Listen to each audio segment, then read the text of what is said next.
اعوذ باللہ من الشیطان الرجیم، بسم اللہ الرحمن الرحیم۔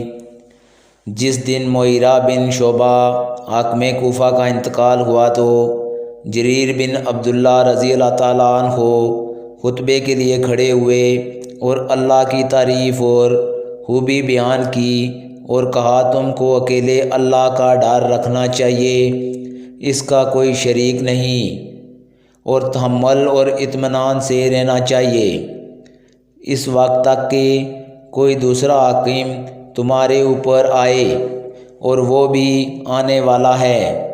پھر فرمایا کہ اپنے مرنے والے حاکم کے لیے دعائے مغفرت کرو، کیونکہ وہ مغیرہ بھی معافی کو پسند کرتا تھا۔ پھر کہا کہ اس کے بعد تم کو معلوم ہونا چاہیے کہ میں ایک دفعہ حضرت صلی اللہ علیہ وآلہ وسلم کے پاس آیا اور میں نے عرض کیا کہ میں آپ سے اسلام پر بیعت کرتا ہوں۔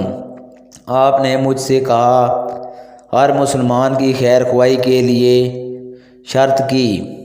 پس میں نے اس شرط پر آپ سے بیعت کر لی۔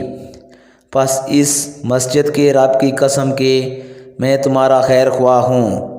پھر استغفار کیا اور ممبر سے اتر آئے۔